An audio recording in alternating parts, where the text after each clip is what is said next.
Hello, everyone. Welcome to the presentation today. My name is Robert Melendez. I am a counselor from Irvine Valley College, and I am joined here by a couple other individuals. One of them is Vin Nguyen, who is our interim director of dual enrollment. A lot of behind the scenes stuff and a lot of the working with the schools that we're going to be talking about today is done by Vin. And then we also have a representative from Outreach here, who is Lisa. And Lisa's going to be joining us here too to be able to answer questions along with Vin. What we're going to do today is basically go over kind of dual enrollment, allow for questions during the presentation through the Q&A feature. So you should see that within your chat screen there. So just go to Q&A and you'll be able to ask questions. And then what's going to happen is both Lisa and Vin will assist with answering those questions. My goal is to try to get through the presentation in about 45 minutes and then leave about 15 minutes for open dialogue and questions additionally at the end. We can go over some of the questions which were posted and answered in the Q&A if needed, but of course, ask additional questions as needed also. All right, so let's go ahead and get started. So first thing here is just basically talking about dual enrollment and what that means. So dual enrollment is basically just a student in the K-12 system, and it can technically be as low as kindergartner, but there are obviously limitations and concerns we'd have there. But most likely students in high school taking courses not only at the high school, but also at the college. Dual enrollment is available, of course, at any and all of the California community colleges, but specifically with IVC, we have different kind of terminologies, programs and things like that that make it a little bit different and maybe a little bit more unique. What I like to do is kind of try to define dual enrollment a bit more so that way we kind of have a better understanding of kind of what we're talking about in general. So when you think of dual enrollment as kind of a big umbrella. And the term dual enrollment is really for IVC, kind of how we identify any courses in which or situation in which a student is taking high school courses along with college courses. So once that student actually graduates high school or leaves high school and they're officially just a college student with IVC, that would not be dual enrollment anymore. That's just a full-fledged college student. So again, it's any K-12 student that's also taking college courses. Now, within that, and what I've put here is kind of the three main kind of types of programs in which we have at IVC. And again, you may have heard of this terminology, you may have heard of different terminology, but if you have questions with how what you understand kind of fits with this, obviously you can go ahead and ask that question, throw it in the Q&A, or we can talk at the end also. But the three kind of main segments of dual enrollment are going to be what we call CCAP, College and Career Access Pathway. We have general dual enrollment, and then we have the university/college summer programs. So we'll talk a little bit more about that. And I included the university in there because sometimes there are some programs like that out there at the university. So I wanted to kind of group those together as like special summer programs. So first ones we want to talk about is CCAP. So CCAP is the College and Career Access Pathway. So think of these as basically the courses in which we have partnered with your high school or even school district in order to go ahead and offer for just the K-12 students or the high school students. So that is going to be one of the biggest differences between CCAP and those type of courses and the other ones, because these are specifically for high school students. So whether you're at IUSD, you're at Tustin Unified, even another school, if we have special program agreements, class agreements with your school or district, you will normally get those advertised by your high school or the district, and there will be a special process for you to enroll in those. So again, one of the biggest kind of advantages to CCAP is going to be that they are specifically set aside for K-12 students. So if you're at Irvine High School, you will have the opportunity to really have first choice in those classes.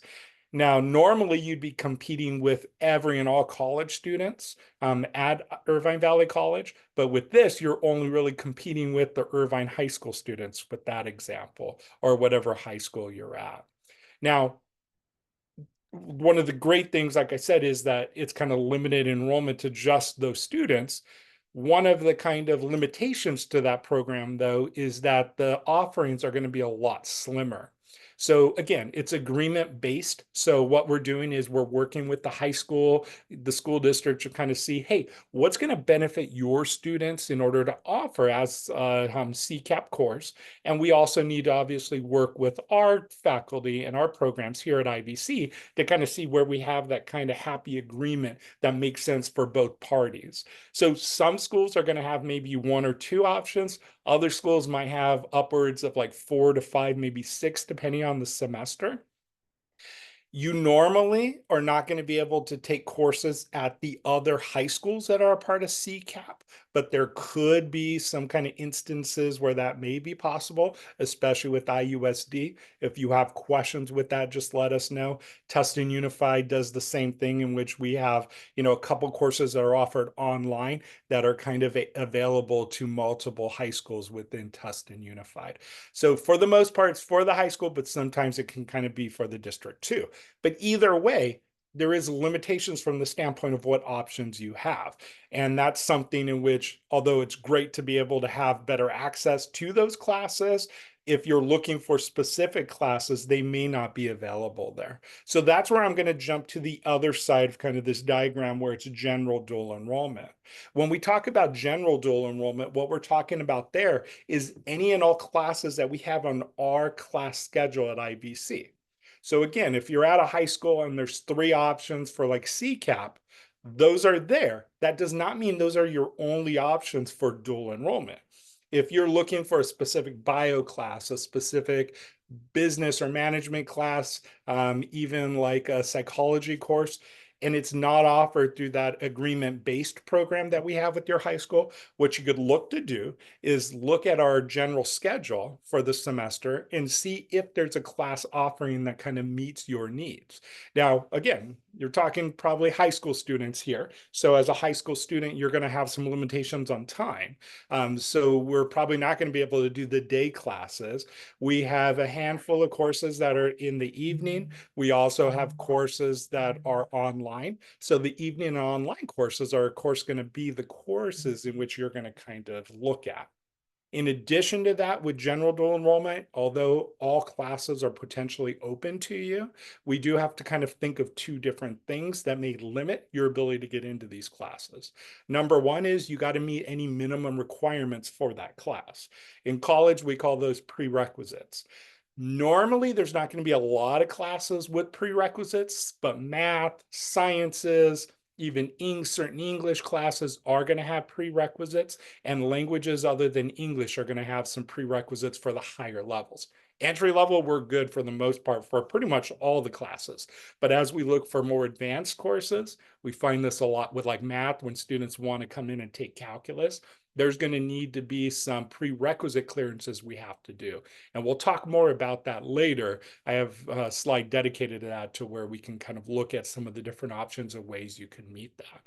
But assuming we can go ahead and meet those requirements, the second kind of limitation in your ability to get into that class is going to revolve around the availability of that class once you're able to register. So again, one big difference between kind of CCAP and general dual enrollment. CCAP, we have saved seats for high school students, and once those classes get filled up, they get filled up, but we're only competing again with high school students. With the general dual enrollment program, we're talking about all students. And also, as a general dual enrollment student, you do not have priority for those classes like you do with CCAP. By state law, we actually have to give all our regular college students the opportunity to get into classes before any additional students, including K-12 students.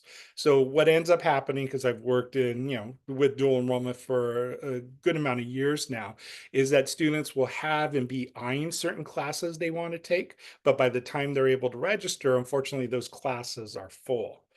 Just to kind of give you some timelines for this semester, because we're already registering for the spring semester, which starts at about the middle-ish of January, is we started registering for kind of our general student population in October.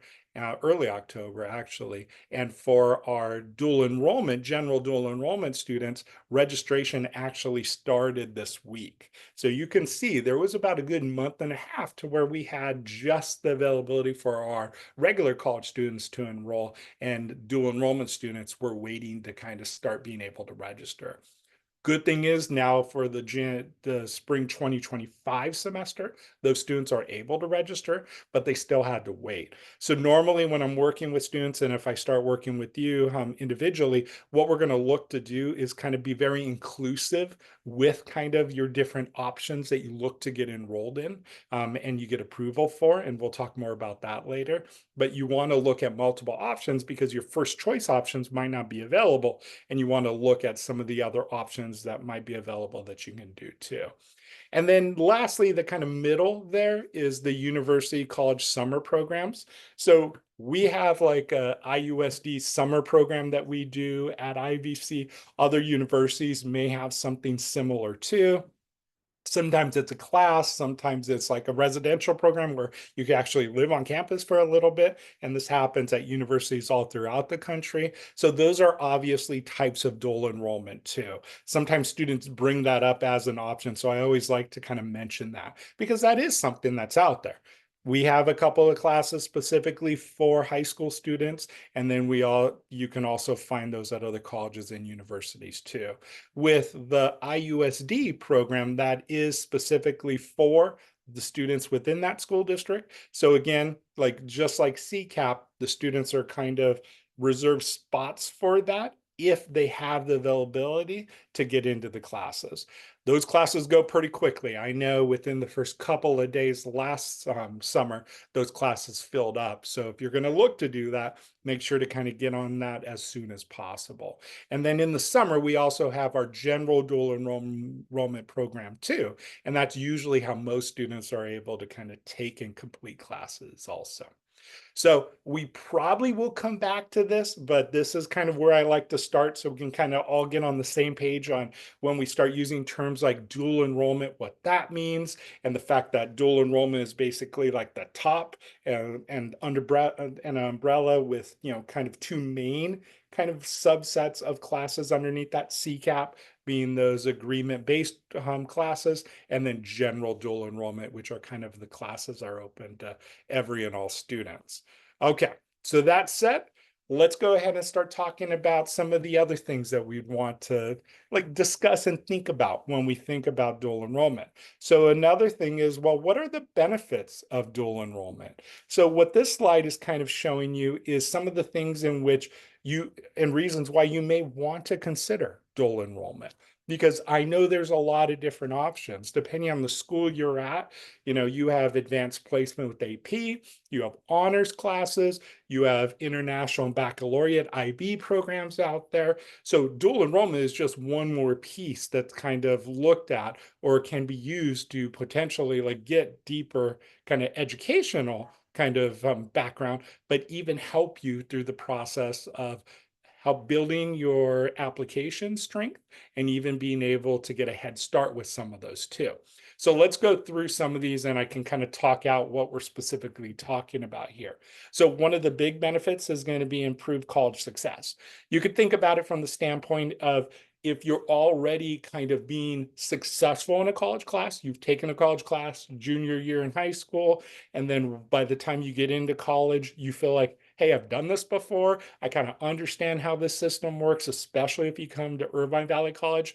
But even if you go to another university or college, you have an understanding of the way kind of college works. So you just have that kind of already done, and that uncomfortable feeling of like, how different is this going to be, really kind of dissipates a little bit. So, research has shown a good amount of improved just overall college success when students kind of are able to take that college course while they're still in high school and kind of get familiar and comfortable and really confident with how they really are able to do.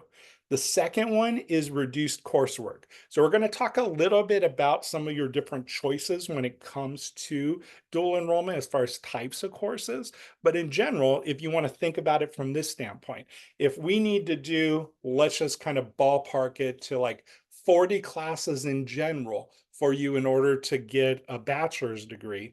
If we can take care of 5 of those classes while you're in high school, that lessens the overall requirement from 40 to 35. If we're able to take more, it obviously lessens it even more, kind of assuming that the colleges are going to take the credit and they're going to be used the way we need to. So that is probably one of the biggest benefits and reasons why students jump into this, in order to reduce the number of courses they have to do once they get to the university. Now, a lot of times students always see it as, well, I'm shaving off kind of years to potentially how long I need to take in order to get a bachelor's degree. And that is 100% correct. But another way to think about it too is you can then use that, the fact that you've taken some college courses and used it towards your kind of requirements for your bachelor's degree, is that it lessens potentially the number of classes you need to take each semester. So maybe incoming student with nothing under them as far as any type of college credit, they're going to probably need somewhere around 5, maybe 6 classes per semester, depending on their major and how quickly they're looking to get done. If you already have like a good number of courses counting for college credit, and you've done that through dual enrollment and maybe AP classes, that's going to help you from the standpoint of, instead of maybe needing to take 5 or 6 classes, maybe you're only needing taking 4 to 5 each semester. And the benefit there is, even though you're still a full-time student, you're not having to juggle so many classes while you're going through. And of course, especially the first year in college, we know that there's already a lot going on for that student. So as much as we can kind of lessen the load to get them to feel kind of they have their feet under them, they're comfortable in that new environment, the better. In addition to kind of reduced coursework, obviously, if reducing the amount of courses, we're also looking at some cost savings. So I don't go into this too much, but one thing you want to look at is dual enrollment allows a student to take the college course, and we waive the tuition fees for that college course. So normally a course is going to be roughly, for a 3-unit class, right around $150 in fees. So that is waived for you. And that's the community college system. So IVC in particular, that same course could be upwards of hundreds to maybe $1,000 at a university. Either way you kind of slice it, you're saving money compared to what you would be paying with us, and you're saving even more money for that one class being completed with us through dual enrollment, when you look at it from the cost of what it would cost to take that class at the university once a student starts there. So either way, we're saving money. Now, especially because lots of students are looking at also going into graduate programs, or maybe they're in a program that's going to maybe take a little bit more of an extended time, like STEM programs, engineering, things like that are pretty common for that to happen. So if we're able to kind of reduce some of that cost in the front end, then obviously we reduce that cost long term, to where hopefully the student's not having to take out loans or even paying as much overall, and saving that money to be able to use it obviously for other things. And then, mom, dad, I know that you all look at the cost savings as a huge benefit, because a lot of times that's going to fall to you. So another big reason why you want to kind of consider dual enrollment. Fourth one there, it kind of ties to that first one, is just that college readiness and competence, like I talked about. So not only does it show overall improved college success, it's really kind of underpinned by the fact that it's really the student feeling ready for college and confident they can do that. Now, this second to last one here is the strength in college applications. So I know most of you here probably have students, or you are a student that's in high school, especially if you're kind of towards the tail end of that, to where you're a junior or maybe even a senior, you're already putting in or thinking about college applications. So when you look at trying to see how to best strengthen kind of your college application, dual enrollment is just one more piece of that puzzle to be able to allow you to be able to show kind of the rigor of the courses you've taken, but probably most importantly, the success you've had in those courses you've taken. And if there's like the UC system with the personal inquiry questions that you do, you could talk about why you actually did that, as a way to challenge yourself, as a way to really kind of get deeper into the curriculum, to even explore additional curriculum that wasn't available for you in high school or even through AP classes.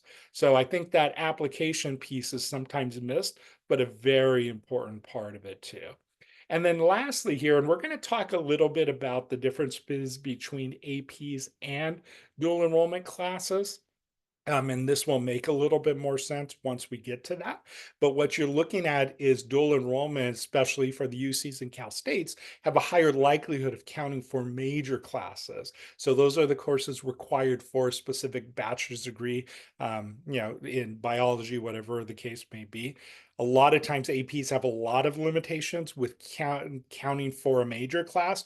Dual enrollment, those agreements are already set up. So it's a lot more likely they're going to count for those requirements as opposed to APs. All right, moving on to the next slide here. What are kind of some of the tips for college success that we want to be looking at for students? So one thing you're going to want to look at is these kind of 6 items in which I've kind of put here are really things to think about, not only how to be successful within a dual enrollment course and kind of the programming in general, but also things you should think about, because some of you might be thinking, am I ready to take a dual enrollment class? Or, parents, guardians that are here, you might be thinking, is my kind of student ready to take these classes too? So kind of looking at these and kind of seeing where they are kind of within each one of these will hopefully kind of help you with that. Not only to know how to kind of promote them to kind of do well in the courses, but also to kind of see, are we kind of ready for that type of, really rigor and really kind of opportunity too. So first 2 in the middle there are kind of, some of the more important ones to me, because you have number 1, self-motivated. And so self-motivation. So if that student is taking this class because they want to take the class, they're looking for that opportunity to learn something kind of beyond what they're learning at high school, those are exactly the students that do well in a college course, because they're self-motivated. They don't need to be kind of looked after from the standpoint of, hey, are you kind of doing your homework? Are you doing your reading? Are you preparing for quizzes and tests? They already are kind of innately ready to do that and doing that at this level. That is huge. The other thing is they have kind of a tendency to kind of stay on top of deadlines. They're really good with like organizing and managing kind of their schedule, their to-do list, stuff like that, because I know high school has plenty of deadlines, but I will say college, because you're not talking about it usually from a yearly standpoint, you're talking about it more term-based. So a fall semester, a spring semester, a summer semester, or a summer term, you have deadlines that are kind of hard and fast deadlines that we cannot move, nor can we make kind of really many exceptions for. There's obviously ways to kind of put in for appeals, but those appeals need a lot of kind of reasoning and a lot of evidence to be able to pass them through. So you need to make sure you're on deadlines as far as not only staying up to date in the class, but knowing that there's certain deadlines you have within dropping a class, changing a grade in a class from a graded class like an ABC to like a pass, no pass, and things like that. So that kind of goes along with also time management. So time management is huge, because I always kind of use the term time management because we all know what time management kind of means for the most part, managing kind of how we're doing things when we're doing it. I always like to kind of talk about it from not so much time management, but priority management. And that is where it really, I find students sometimes struggle, because they have so many competing priorities in high school and trying to do dual enrollment. You obviously have all the high school courses. We're now adding on to that the college courses. In addition, we got all the priorities set by the home. Maybe there's some extra stuff that needs to be done there. Some students are working, some students are participating in after school activities, anything from, extracurriculars like band, committees, clubs, but obviously sports too. All that needs to kind of be taken into account. Like you might have a student that's playing a fall sport. Maybe fall, we don't do any, if anything, one kind of lower stakes class. And in the spring semester, they look to take some more classes because they don't have that extra commitment. So it's really kind of prioritization and prioritizing what is needed, when it's needed, and kind of managing all that. That also goes back to understanding there's going to be different expectations. So when you look at kind of a college course and the way it's set up versus a high school course, the professors are going to treat that class differently, because even if it's a CCAP course only for high school students, or if it's a general dual enrollment course for our professors, they teach that class from the standpoint of this is a college course, and no matter who's in it or where it's being held, I need to hold to the same rigor, requirements, and expectations. So it's really important for you to understand that and know that too. Not only students, but also parents too with that. And then the last two are kind of go hand in hand: seek support, and then also look at self-care and balance. So number one, you need and want to look at where you can be supported. What's kind of great about dual enrollment is you get an additional kind of institution to provide you support. So you have all the stuff that you're normally used to with high school and all the supports that they have there. In addition to that, you have all the stuff at IVC: tutoring, a math center, and a writing lab. You have even our career center, our transfer center, our counselors, our health center. So students are able to get a lot of additional support because they have two kind of organizations or institutions that are really kind of looking out for their best interests and supporting them. There's nothing stopping that student from utilizing both. They're utilizing maybe tutoring for the classes they're doing with IVC, with our tutoring center, and then also getting that extra support, whatever's available at the high school too. So it's kind of great from that standpoint because they got kind of two groups really helping them there. With that idea, and even going with the priority management and even the self-motivation, is the bottom line understanding the idea of balance and self-care. Today, more than ever, students feel like there's so much competition to get into schools, so much competition to just get into these dual enrollment classes, right? So this brings on additional pressures, stress, in which I see in students all the time. Not only just dual enrollment students, but college students in general. So what we need to do is make sure that we're checking in as parents and guardians. We're checking in on the student to, hey, how are things going? Are we staying up to date with everything? Are we keeping up to date with everything? You probably know better than anyone of like the little kind of like red flags or other items that kind of come up to where you can kind of sense and tell, hey, something's going on with my student here. Maybe I need to kind of be a little bit more hands-on here as far as what's going on for a couple of days or a week, or try to see if they need some additional support. So definitely kind of look at that and think about that as your student goes through, and as you as a student go through it too, to kind of get that extra support. All right. So now let's talk about, because we've talked about kind of the benefits, we've talked about things to kind of consider as far as, tips and techniques, stuff like that. So what are the different types of courses? So I kind of put 5 different main areas here to kind of look at. It's not like any of these are exclusive. And what I mean by that is one class could probably hit all 5 of these different areas, right? But in other scenarios, they may only do 1 or 2 of these areas. But these are kind of the things in which you can look at or kind of use as your kind of rationale and thinking process, or for you to choose a class, or for you to kind of see how it benefits you also in taking one class versus another. So first one there in the top middle is explore majors. This, and also the get ahead in majors, is to me one of the best parts of dual enrollment, because right now you have 2 different groups of students. You got students who are either undecided or kind of thinking multiple majors, and then you got those other students who kind of have a good idea right now what they want to do as far as a major once they get to the university. For either, dual enrollment is a great option, because if we are undecided or we have some inclination but haven't been able to kind of choose between 2 or 3 options, taking some college courses in that major area can really help a student identify if that's something they'd want to do. Like maybe a student has this idea that they really want to go into, let's just say biology, like that's a study they want to do. They get into biology, they start working on it, and then they kind of really start liking a certain aspect of biology, or they don't like certain things, then we can kind of refine their major from there for those students. In other cases, you come in and you know you want to be an engineering major, then awesome. We can go ahead and start taking classes that are going to prepare and also start counting for the engineering requirements to a university. So it's a way to get ahead specifically with the major classes. On the left side there, that kind of call out bubble there, that's going to be completing general education.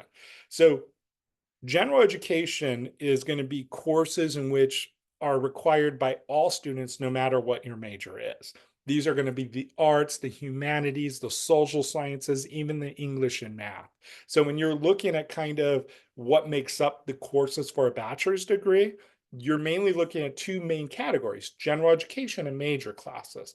So if we can knock out, again, some of those general education requirements early, then that lessens the load and allows us to focus on some other courses. So that's another thing we can look at. And if you're thinking, hey, yeah, that sounds cool, general education, what classes count under general education? That's where you can meet with me or another college counselor at IVC, and we can kind of help you look at your different options there too.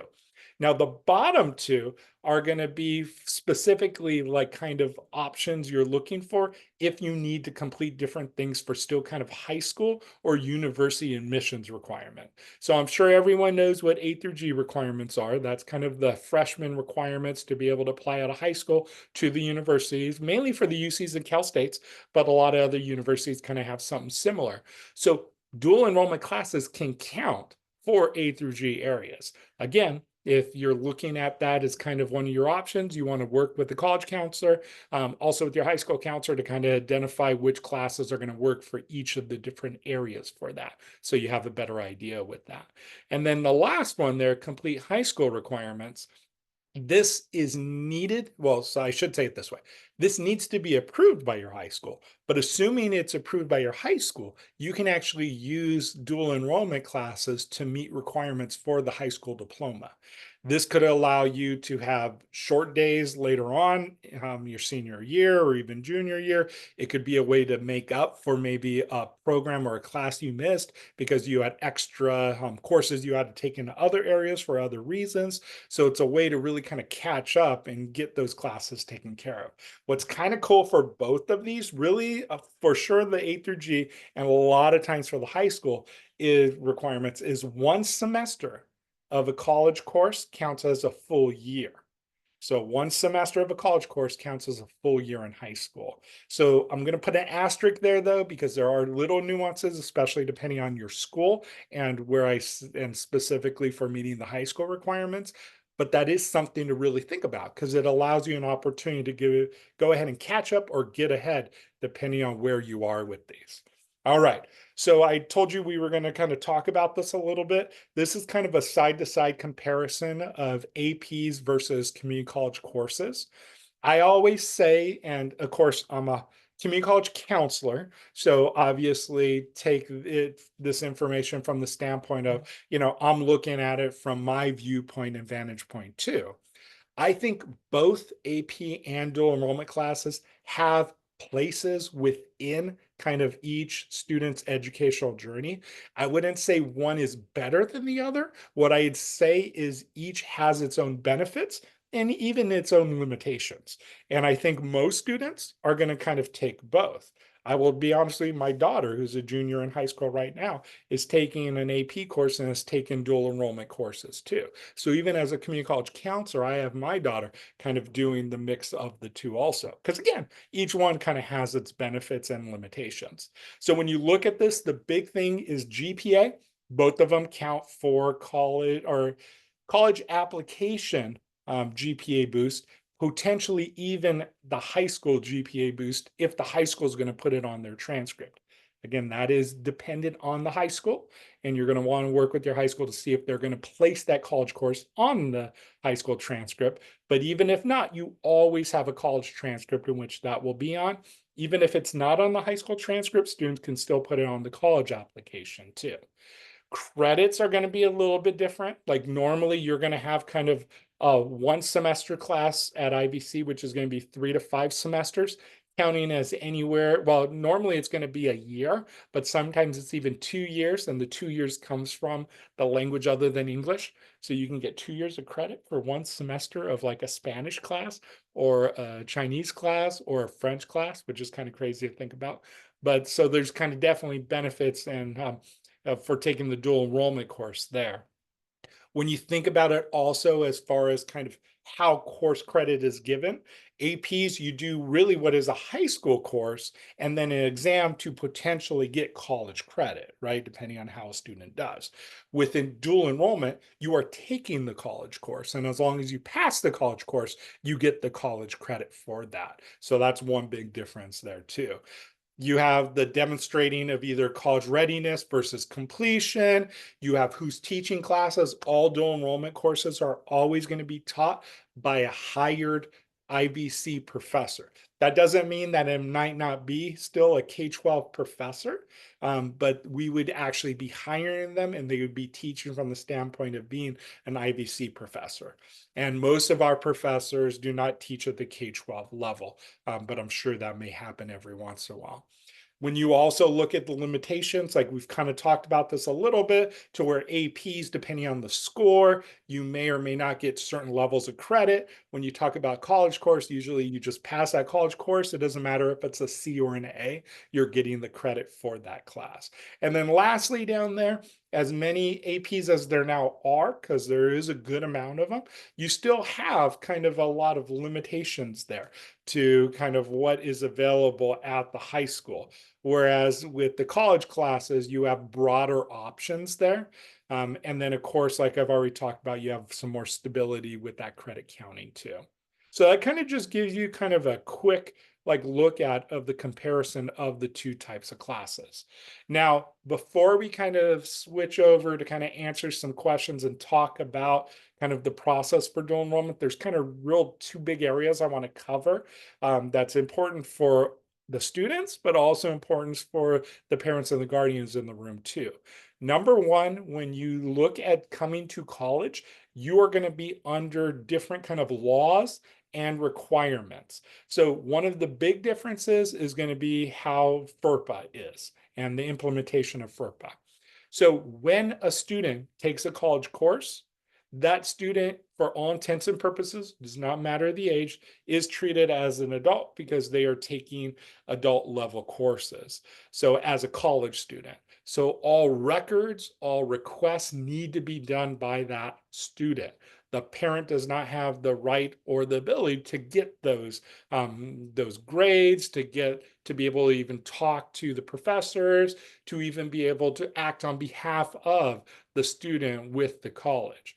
Now, what we're not saying is that you cannot be involved with your students' kind of academics at all at IVC, but what we are saying is you need to work with your student, and your student needs to be the one asking, really looking at and staying on top of that information. So you, of course, are going to be a big player with that, but you need to work through your student to kind of get that done. So that would be FERPA. The other thing I want to bring up is I know a lot of students may have IEPs, 504 plans, things like that. We'll just kind of call those accommodations. So with any and all accommodations for high school classes, we really want to make sure you're working with IVC to see what we can do to provide support for you. Now, in certain cases, the high school may help or assist with some of these accommodations, but in general, normally the kind of college IVC needs to approve and be able to administer some of those different accommodations that your student may need. So even though they have an IEP, even though they have a 504, in order to get specific services, you may need, and you at least want to kind of touch bases before the college class starts with the IVC DSPS office. And you have a QRC there that will take you to their webpage if you want to kind of read more about that. But what I want to kind of show you here too is kind of the potential services offered. And it is going to be different than what's done at high school. That's a big kind of thing to understand too. And we can get more into that as it kind of relates specifically to your student. But we're obviously going to give extra time if that's kind of approved. Note-taking assistance, we might obviously be able to help students get interpretation done if that's what's needed, special test or individualized proctoring if that's a requirement, or anything else in which will help that student be able to be successful in the class. So again, one thing I'll say here, because I don't think I could say it enough, is if your student is going to need any type of accommodation, make sure you reach out and work with our DSPS office sooner than later. I would really encourage you to try to do this before the start of the semester, because a lot of times we can't make things retroactive. So if we have that kind of set up, identified, and that support is there in the beginning, that's probably the best way we can kind of go with that. All right. And now the next couple of things is going to be more specific with enrolling and clearing prerequisites.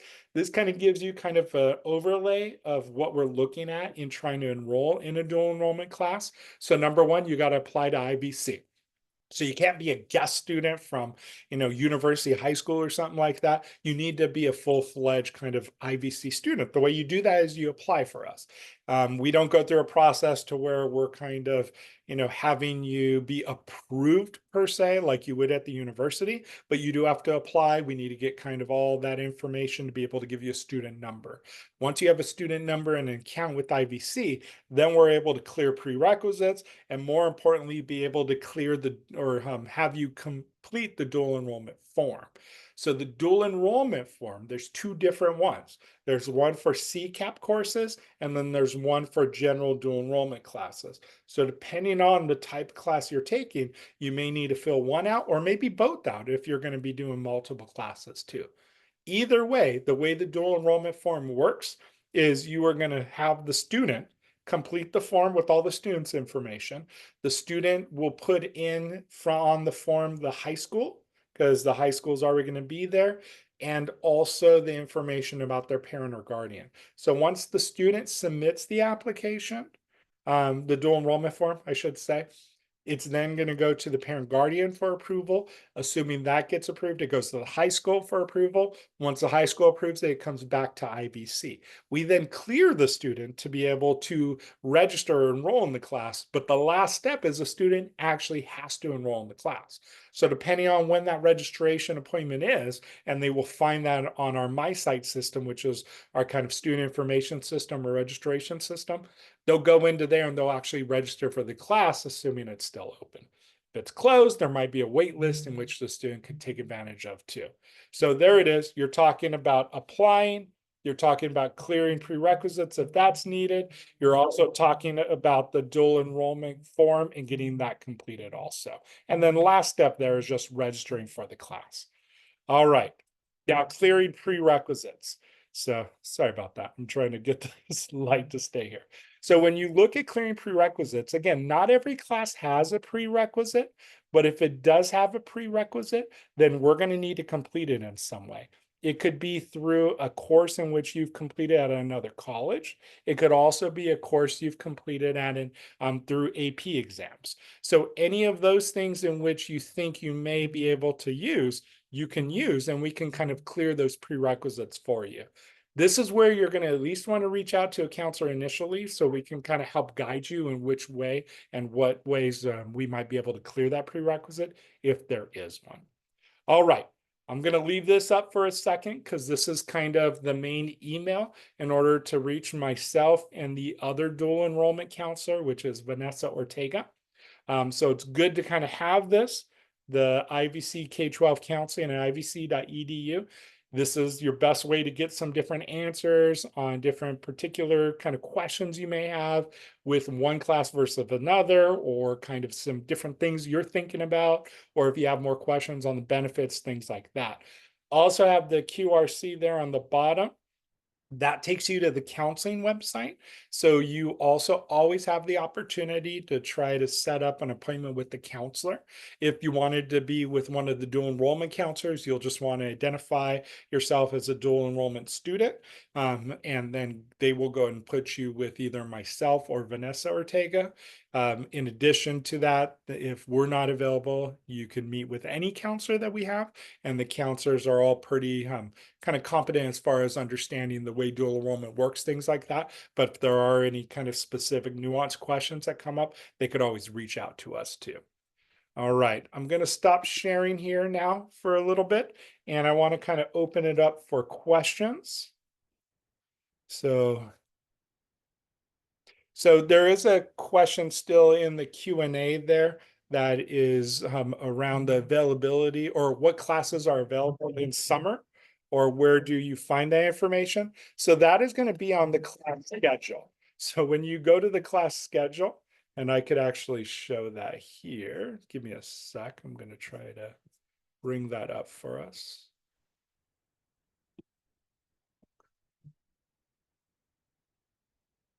Share my screen here. All right, so here's the main IVC webpage. So when you look here, you can go to classes and class schedule. So again, main IVC website, ivc.edu. You go to classes, you go class schedule, and then you will see the different schedules usually that are kind of open at this point. So the first one here is the fall schedule. That is what we're actively in right now, and about a month away from that finishing. That's obviously not going to be option for you at this point, but what is going to be an option for you is the spring classes. So if you click on the spring class schedule, you'll get to this website, which is just our schedule overall. And then you could scroll through here to find any classes you're looking for. So let's say you're looking at economics. We click on economics. We have economics 1, principles of economics micro. You scroll through, you have the honors version, you have the macroeconomics. You'll even find additional classes. Well, it's the honors, personal financial planning, and even statistics.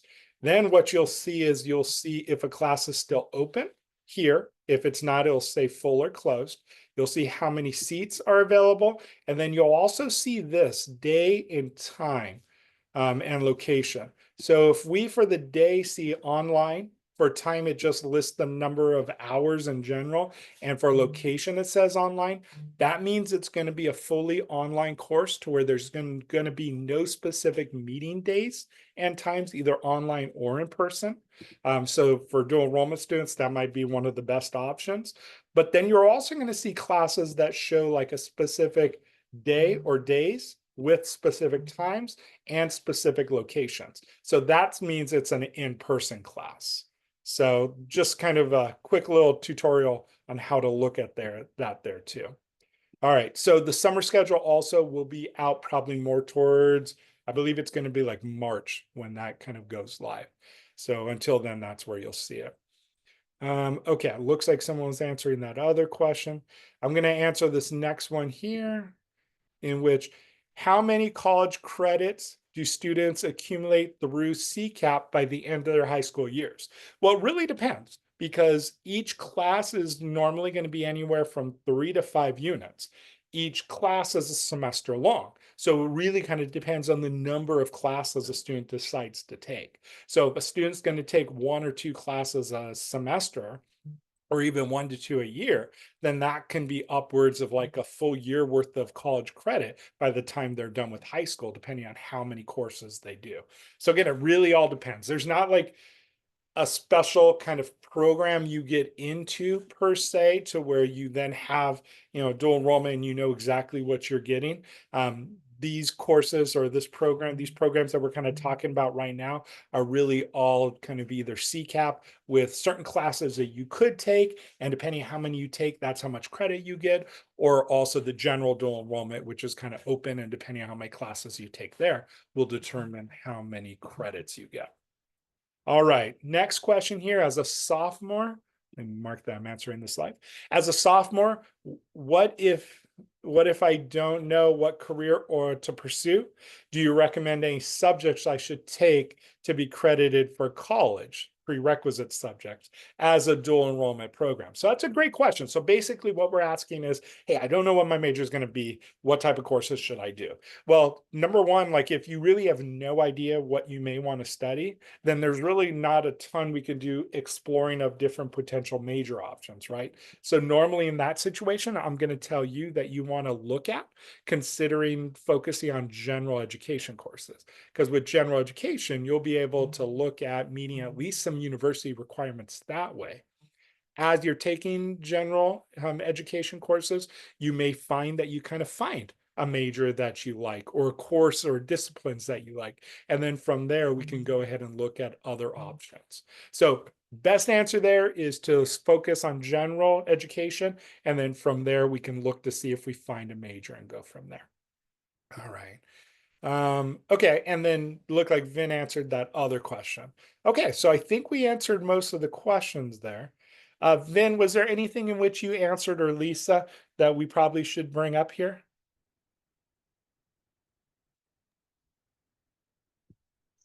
Sorry, the only one that has occurred multiple times is whether a ninth grader should take college classes. And I did type in a few things, but I don't know from a counseling perspective if you want to add more. Yeah. So this is a question, and thank you for that, Vin. This is a question that comes up all the time. As far as like, hey, is my student ready to take a college course? That is tough for a Vin, a Lisa, even as a counselor myself to answer, right? Because we don't know your student. What I would say is when I was talking about those slides of tips on how to be successful, you need to think about that in relation, and you need to be honest with yourself. And the student needs to be honest with themselves in relation to how they think they would do with some of those kind of tips, techniques, and even if they kind of fit those kind of area requirements. Not requirements because they're not a requirement, fit those kind of tips as far as what they're bringing in. So one of the biggest things is that idea of why you are doing the class. So if you're doing it just because, hey, it's going to save me money, I just want to do it and get this over with, normally that's not going to be something that brings success in the college course because you're not going to be as motivated to complete that class. Another thing to kind of think about is those other kind of competing priorities you have. So if there's a lot going on and you're adding one more tough thing to that, like that is something really to consider is this a good option for you at the time?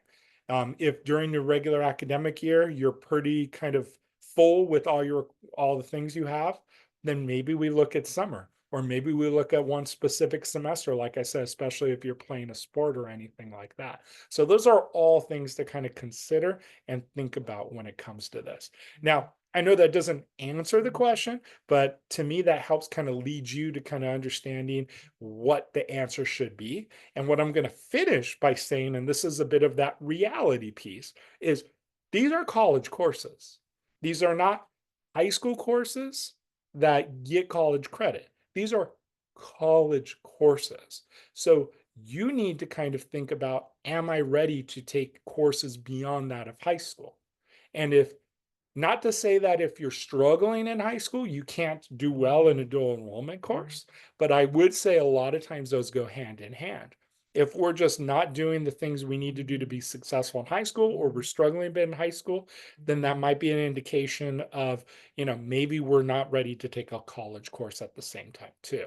So again, all those kind of come into play. I would say you can feel free to talk to me individually or another counselor, talk to your high school counselor, and let's kind of see if there's kind of a way for us to kind of realize and figure out what might be the best course. Kind of a follow-up to that real quick too, is a lot of times I get asked, well, my students in ninth grade, what's the best course for them to take? So again, these are college courses. So there's not like easy college courses versus hard college courses. I always like to say what's going to be easier for me is going to be different than what might be easier for another student, because a lot of that kind of ease of the curriculum is going to come from how interested and kind of engaged they are with the material too. So like for me, I'm a psychology major and a psychology background. So like, I would love to take a psychology class. If a student's not interested in psychology or doesn't even like that aspect of kind of a discipline, they get into that class. That might be the hardest class they've ever taken because they just do not care for that material. So those all kind of come into play. But again, college courses, and that's what we need to kind of think about from that standpoint. All right.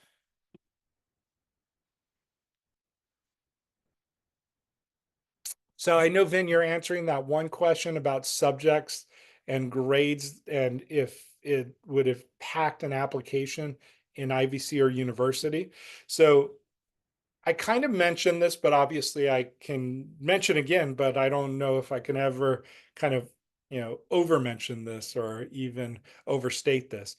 When you're taking a college course, it's going to go on a college transcript. That college transcript is going to go ahead and follow students everywhere they go. So when you think about, is it going to impact them? Well, yes. Obviously, we want to do well A's and B's in the classes. C is going to give us passing grade, but obviously probably not the GPA boost or consideration we'd like on our college transcript. But also on the application, you're going to be putting these down too. And we obviously want to show good success in these type of courses. So what I would say is that shouldn't necessarily scare a student from taking a class, but I think it should make a student very aware of why they're taking it and to stay on top of those deadlines, because we could always withdraw from a class. And what I'm not saying is every student should take a class and then just drop it if they're struggling. Like there's a lot of different things we can do in between that. But if we find to where the students just not having the success they thought they would have, then at that point, what we can do is look at the options. And one of the options is a withdrawal. And withdrawal will not impact GPA or anything like that. All right. And any other questions? I'm going to give a minute for anyone to throw it in the chat or unmute themselves if they wanted to. Actually, I don't think you can unmute yourself. So I think it's just throwing it in the chat.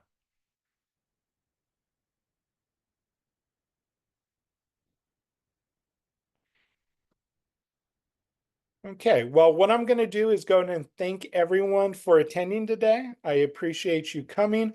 Hopefully, you at least learned a little bit of as it relates to dual enrollment. There is a lot to kind of know about dual enrollment, but hopefully this at least gave you a little bit of an idea what dual enrollment is, what options you have, and some of the other things to kind of consider before you actually have your student, or if you're a student, for you to take a dual enrollment class. Again, feel free to reach out to me. My name is Robert Melendez. Look up the IVC counseling website and you can find more information there. All right. Thank you, everyone. Bye.